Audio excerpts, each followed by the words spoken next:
An hour and a half. That's how long they made him wait, until the CEO walked in and changed everything.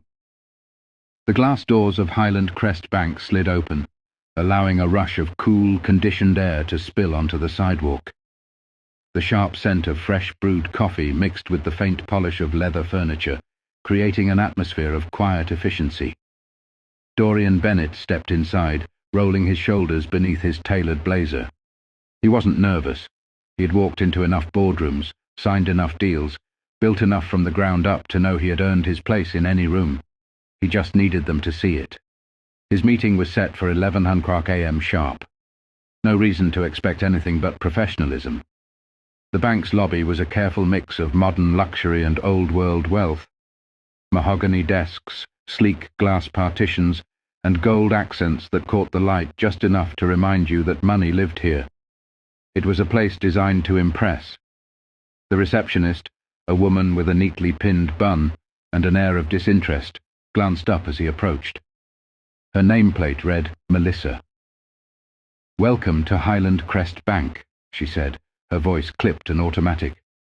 "Do you have an appointment?" "Dorian Bennett," he said, placing his leather portfolio on the counter. "I have a meeting with Linda Kramer at 11. Melissa tapped at her keyboard, glancing at the screen. "You're on the schedule," she said, her voice still neutral. "You can have a seat. She'll be with you soon." Dorian nodded, stepping back toward the seating area. He chose a chair near the floor-to-ceiling windows, where sunlight slanted across the polished floors in crisp lines. A group of sharply dressed professionals stood near the teller booths, chatting about market shifts and investment opportunities. The kind of casual conversation you heard when people were comfortable, when they belonged. His fingers drummed lightly against his briefcase. 10:57 a.m.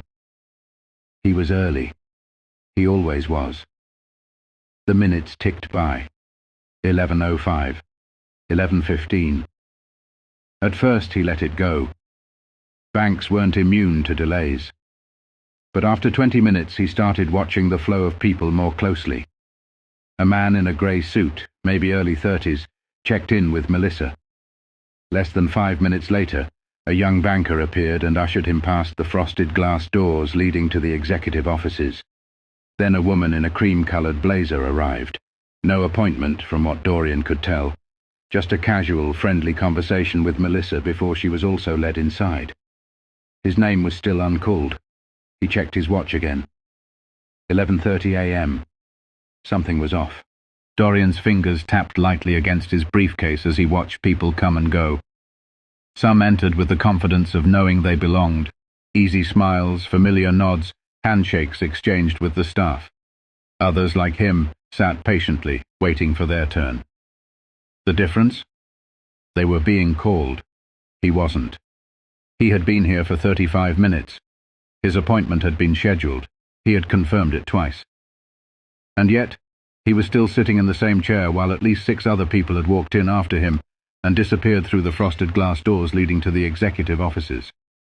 Still, he stayed composed. He had dealt with this kind of thing before. Subtle, unspoken barriers. The kind people could easily deny. "Oh, we didn't mean to keep you waiting." It must have been a scheduling mix-up. "So sorry about that. You know how busy we get." Excuses wrapped in politeness. He stood, keeping his expression neutral, and walked back to the front desk. Melissa glanced up, the same impassive look on her face. "Excuse me," Dorian said, his tone calm but firm. "Has Linda Kramer been made aware that I'm waiting?" Melissa let out a short breath, like she had been interrupted mid-thought. She tapped at the keyboard in front of her, not even making eye contact. "She knows. She's just finishing up with